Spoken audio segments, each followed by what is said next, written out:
Everything you've been told about EPA and DHA, omega-3 fatty acids derived primarily from fish oils, is wrong.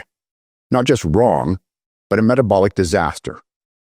The medical and nutritional community has continued to propagate this misinformation for the simple reason that it's what they're taught in school, and their professors don't know the truth either. Recently, I interviewed Paul Beatty on essential fatty acids, and we discussed the real cause of cancer, a cause that was proven many years ago and for which the discoverer received a Nobel Prize. Not that you'll ever hear about that, because treating cancer is a multi-trillion-dollar-a-year business.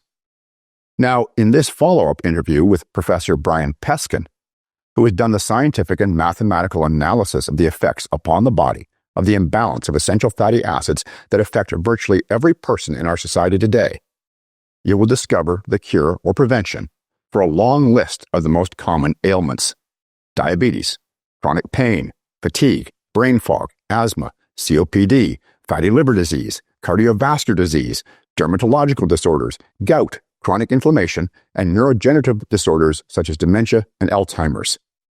And all of them can be easily fixed with one simple change: by adding an easily available dietary supplement that will properly balance the essential fatty acids in your body.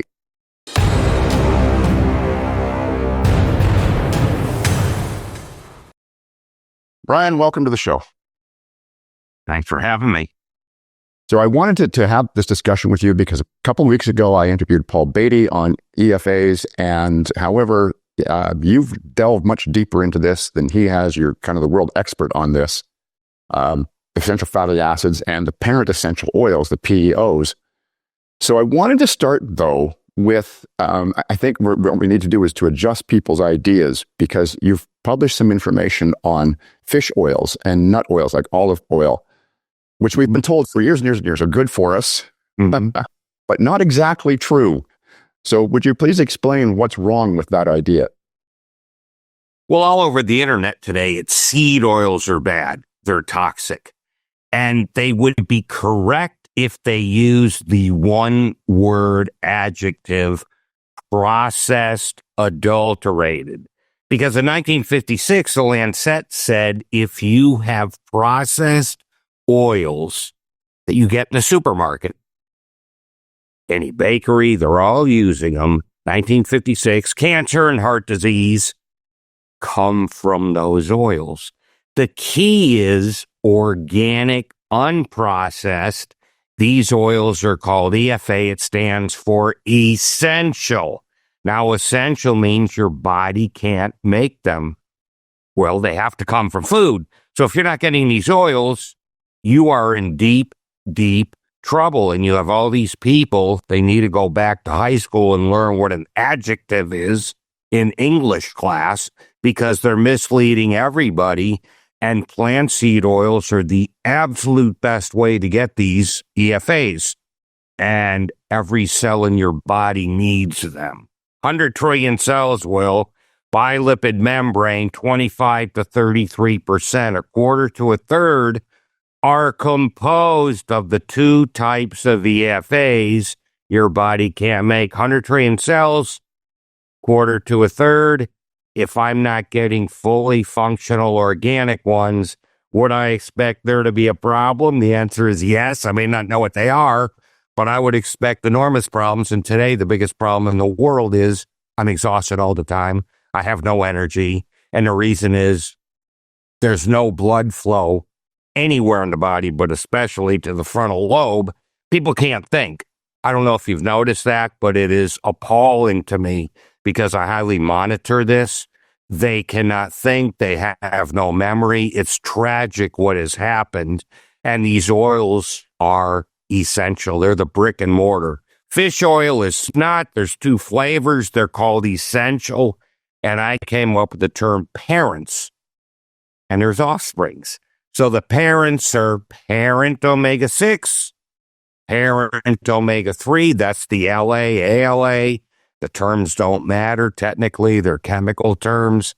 I don't care about that. I'm an engineer by training. I care about how and why we need it and how they work. I don't care about memorizing 57 terms like the medical profession does, and they just go on a big merry-go-round getting nowhere every 20 years. They're back where they were 20 years ago. The derivatives are DHA, EPA, like fish oil. Your body makes them. We'll get into that. If you want to, no one needs to be taking fish oil. Let me tell you what fish oil is. Antifreeze for fish. If I throw you in the sea and it's 30 degrees, well, you'll freeze because we're mainly water. So nature has two choices. How do I make it where the fish doesn't freeze? Alcohol, I'd have a drunk fish, or long chain fatty acids. That's the EFAs. So you put the EFAs in the freezer, they don't freeze either, like vodka doesn't freeze. But I can't have a drunk fish, so alcohol is out. Then Dr. Rowan, co-writer PEO solution, co-author MD, phenomenal. Said, Brian, you're going to flip with this. I'll prove it's antifreeze for a fish. Said, warm water fish living at 70 degrees, and there are lakes and, that are 70 degrees, 14 times less the amount of DHA EPA that the cold water fish has because it doesn't need the antifreeze. Where are we? 98.6 Fahrenheit. Fish oil spontaneously is rancid. It's rusting at room temp. 98.6, it all goes bad. The only way your body deals with it, because we're taking supraphysiologic overdoses of this stuff. I'll tell you how much the brain uses later on in our chat. But we need very little. So the brain sends all the antioxidants to help the poor fool that was misled taking this massive dose of antifreeze. And now your brain doesn't have enough antioxidants. What are we seeing today? Look in America. Alzheimer's, dementia, levels we've never had before. So it's all tied to lack of the EFAs. Plant-based seed oils are the best way to go. Everybody listening, you need to get organic, either at the supermarket or at the health store. And that's the sunflower oil, the safflower oil, the olive oil, any oil, organic, unprocessed, or you will be harming yourself. So that's it in a nutshell. There's parents, derivatives. You don't need much of the derivatives. On the omega-3 side, you don't need any, and that's fish oil. The omega-6 side, you do. We'll talk more about that. But that's a real brief overview. So everybody's getting this lead, Will, because they don't know what an adjective is, meaning processed, adulterated. Right. Now, you've just talked about the organic safflower, sunflower, olive oils that you have to get. What is wrong with the processed oil? What have they done to it that's making it? That's an excellent question. Well, you've all heard of hydrogenated oils, a trans fat. There's something they've replaced that with called an interesterified fat. What they do is chemically change it so it doesn't go bad, because you can't have bagels and pasta and cereals and cakes smelling like fish that's gone bad. Nobody buy it. So they're trying to get enormous shelf life in these oils, and they heat them up to hundreds and hundreds of degrees above what they should be. Like avocado oil can go to 400, 440. But what they're doing to process these oils is going to 500.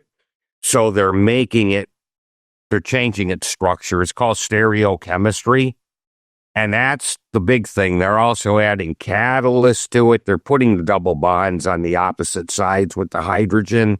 And they're making an unsaturated fat act more like a saturated fat. So you have 100 trillion cells that are losing their chemical properties that nature intended. And that's the problem. When man intercedes, we typically screw things up. Remember the old can't fool Mother Nature? Well, if I'm understanding correctly, Brian, then when they're making these changes to these oils, what they're doing is they're changing the chemical bonds so that they won't properly bind to the receptors in the cells. Correct. So what do you get? Insulin resistance. The cell membrane is more plasticized. That's what they do with these oils. They make it like a plastic so it doesn't go bad. So the insulin comes into the cell and bounces off. Now I need more and more and more. That's insulin resistance. Nobody in the literature has ever said, what does that really mean and why is it happening? Why would you need more of it to get the same effect? It's just tragic what's happened. So the hormones don't work well. The oxygen doesn't disassociate and go through the cell well. How well is oxygen going to come into a cell when it hits plastic? Big problem.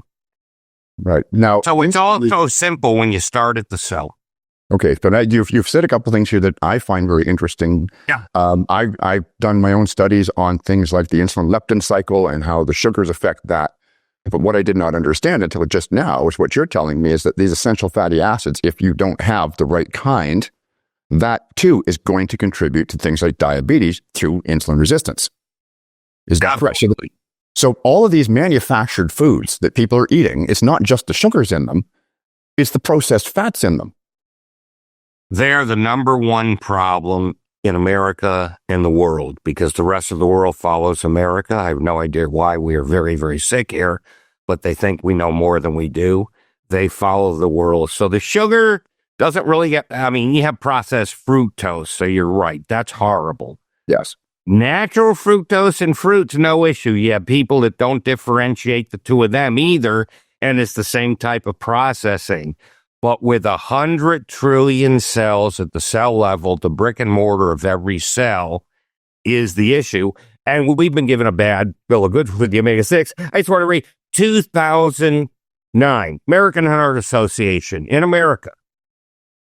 It's incorrect to view omega-6 fatty acids, and this is a quote, as pro-inflammatory. That reflects a rather naive understanding of the biochemistry.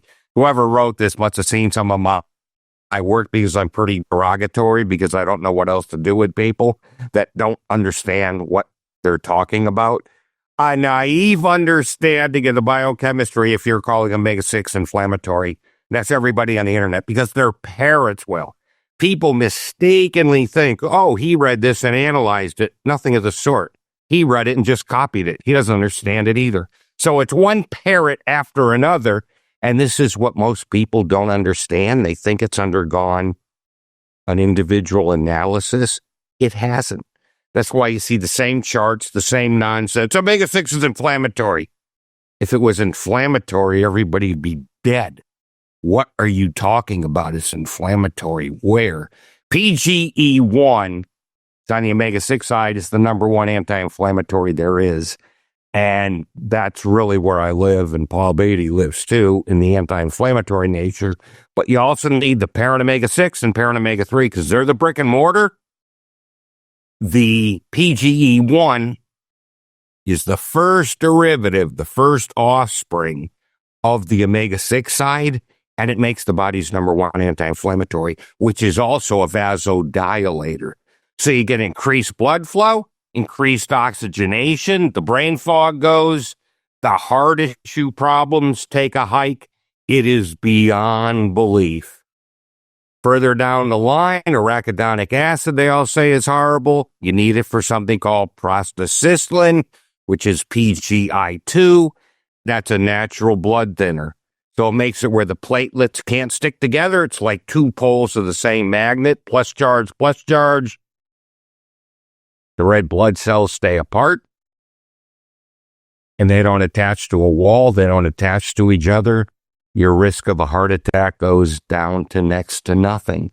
So nature designed us to have this, and the fish oil people came in and completely destroyed it by saying vegetable oils are bad, and fish oil has none of these properties. But fish oil is very anti-inflammatory. Show me where. No, it isn't. All the omega-3 side is trivial in power compared to the omega-6 side, especially EPA, DHA. They do nothing, and they fail in every test and study there ever is now. Cochrane Review, which is the number one reviewer of studies in the world, fish oil fails in everything. Dry eye, macular degeneration, brain problem, eye problem. It failed in everything. It failed her, the successes appeared early on because people find what they're looking for. everybody is searching because we're so sick, but they're putting their faith in non-science. And you have these people acting like they have science. You're looking back, I mean, there's a lot of scientific books here. I've read every one. They don't sit just there. One book could take a year to read. Top one textbook of medical physiology. It's 1,200 pages. It took a year to go through. There's a lot of science, Harper's Illustrated Biochemistry, Molecular Biology of the Cell. So people need to start asking, what is the source of this science, sir? Give me a medical textbook, and I want to make this very clear. Studies aren't science. Well, my study showed that's not science. I want biochemistry, or I prefer physiology. A study is open to misinterpretation. Also, when you look at the probability, which most doctors don't understand in the least, because they're not hardcore science people. I'm an engineer by training. There's a 95% confidence interval, which means 5% of the time you'll do a study that fails, but appears to be successful. Let me repeat that. 5% of the time you will see a failed study appear that it works. And this is what happened. You can get lucky, or you can just keep doing studies. In fish oil, supposedly there's 15,000 studies. 15,000 times 5% is 750 studies that failed but appear to be correct. Now, you can have 1% error. You can have 0.1, but you need more and more and more patience and more money. And you're not going to typically get that. So with statistics, you can play a lot of very bad games and mislead everybody, including the physicians, because they don't know this either. There was an actual superb book by Dr. Stanton in California on statistics and studies, and said they're using the wrong statistics because the right ones are too complicated for doctors to understand. That was about one of the most pathetic things I've ever seen. They're allowing a statistic to be used that's inappropriate, and they're allowing it. How can you do that? In engineering, the building would fall apart. We can't do that. So it's a very sad state of affairs in the medical field. So before we move on, Brian, I want to summarize the major points we've already covered. Number one, fish oils are no good because at the body temperature, they're going to break down almost immediately. So you're basically just putting rancid crap into your body.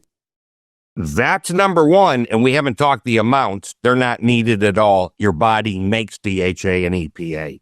So you're getting a huge amount, and I'll tell you how much the overdose is. It's antifreeze for a fish. Are you living at 30 degrees? Look in the mirror and see if you see a fish in 30-degree water looking back at you. If you don't, what the hell are you taking fish oil for? Right. Now, seed oils. Yeah. Natural, unadulterated seed oils are good. But the processed stuff that people are buying in the grocery stores have been chemically changed to the point where they don't bind properly with the chemoreceptors, which is going to cause insulin resistance, thus diabetes, inflammation, etc., correct? Absolutely, and it's even worse. The cell can sense the adulterated oil and turn it into chronic inflammation. If you're going, how on earth can it sense it? It's a thermodynamic issue with the stereochemistry of the structure. It has to fit. So everybody is in chronic inflammation today because unless you're a raw foods vegan, you're getting adulterated oils. So you have 100 trillion cells inflamed. And today, all the diseases, inflammations at the core. Cancer. Yes. But Brian, it's the oncogene. That was reversed by Weinberg at MIT, where I went to school. He was the originator of the oncogene. Reversed it in 2009. There's not enough genetic mutations in cancer to cause it. You need about 7. There's 4. Inflammation takes center stage. What's his new quote? Inflammation takes center stage. Type 1, type 2 diabetes, inflammation. COPD, inflammation. Fatty liver disease. There's 9 diseases and disorders that are tied to an impaired delta-6 desaturase. That's on the omega-6 side. Not making enough PGE1, so we're staying overinflamed all the time. But you got it with the cell. Yes, and that's, let me briefly sum up the inflammation, because this is a discussion I've had with quite a number of doctors, and I'm going to put this into lay terms for everybody to understand. Chronic inflammation is going to lead to cellular damage. It has to, because you're messing around with the metabolic processes. That cellular damage is going to lead to tissue damage, which is going to lead to organ damage. And chronic organ damage, well, there's a word, everyday word for that. It's called disease. Excellent. And disease will lead to sickness and early death, period, full stop, no exceptions. So that's where chronic inflammation leads to. So now that we've covered all of that, there was one thing that you said earlier that I need to clarify, because one of the things they're doing to these oils when they're adulterating them, when they're processing them, you said they're heating them to a very high temperature. So what the question that occurs to me is, let's say that we've got people now going to their health food stores, buying the natural oils that haven't been messed with, and they're cooking with those, but what if they cook at a very high temperature? Is that going to break them down?